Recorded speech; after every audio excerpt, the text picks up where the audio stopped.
അസ്സലാമു അലൈക്കും വറഹ്മത്തുള്ളാഹി. അള്ളാഹുവിൻ്റെ നാമത്തിൽ ഞാൻ ആരംഭിക്കുന്നു. ബിസ്മില്ലാഹിർ റഹ്മാനിർ റഹീം.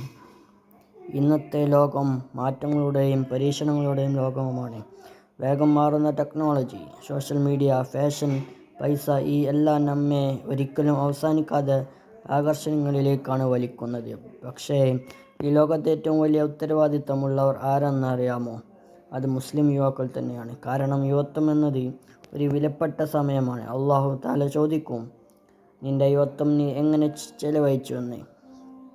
അപ്പോൾ യുവത്വം നമ്മുടെ കരുത്താണ്. പക്ഷേ അതിനൊപ്പം അത് ഒരു പരീക്ഷണവുമാണ്. ഇന്നത്തെ യുവാക്കൾ നേരിടുന്നത് മതവിശ്വാസത്തെയും ജീവിത മൂല്യങ്ങളെയും തകർക്കുന്ന വെല്ലുവിളികളെയാണ്. അതായത് ഫിത്ന കൂടുതലുള്ള കാലമാണിത്. സോഷ്യൽ മീഡിയയിൽ തെറ്റായ കാര്യങ്ങൾ പറയുന്നു, മതം മറക്കാൻ പ്രേരിപ്പിക്കുന്ന ജീവിത രീതികൾ. അതിനാൽ ഒരു മുസ്ലിം യുവാവിൻ്റെ ആദ്യ കടമ തൻ്റെ ഈമാൻ സംരക്ഷിക്കുക എന്നതാണ്. അള്ളാഹുവിനോട് ബന്ധം ശക്തമാക്കുക. അതായത് നിസ്കാരവും ഖുർആനോത്തും ഒഴിവാക്കാതെ എന്നും ഓതുക.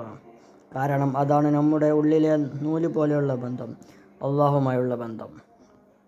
നബി തങ്ങളുടെ സ്വഹാബികളിൽ പലരും യുവാക്കളായിരുന്നു. അലി റളിയല്ലാഹു അൻഹു ബാല്യത്തിൽ തന്നെ ഇസ്ലാം സ്വീകരിച്ചു. ഉസാമ ബിൻ സഅദ് റളിയല്ലാഹു അൻഹു വെറും 17 വയസ്സിൽ സൈന്യത്തിൻ്റെ നായകൻ. അവർ കാണിച്ചു തന്നത് എന്ത്? യുവത്വം വിനോദത്തിനായുള്ള സമയമല്ല, ഇസ്ലാമികമായി ജീവിക്കാനുള്ള അവസരമാണ്.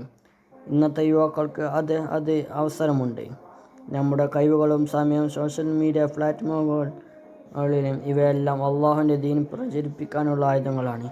ഒരു നല്ല വീഡിയോ, ഒരു നല്ല വാക്ക്, ഒരു നല്ല പോസ്റ്റ് ആർക്കെങ്കിലും ഈമാനിലേക്ക് വഴികാട്ടിയാകും.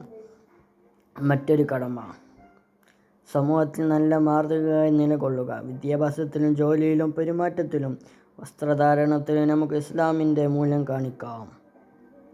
നമ്മുടെ ജീവിതം മറ്റുള്ളവർക്ക് ഒരു സന്ദേശമായിരിക്കട്ടെ.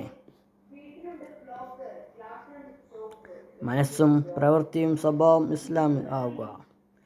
അള്ളാഹുവിൻ്റെ വഴിയിൽ നടക്കുന്നവർക്ക് ഒരിക്കലും നഷ്ടമില്ല.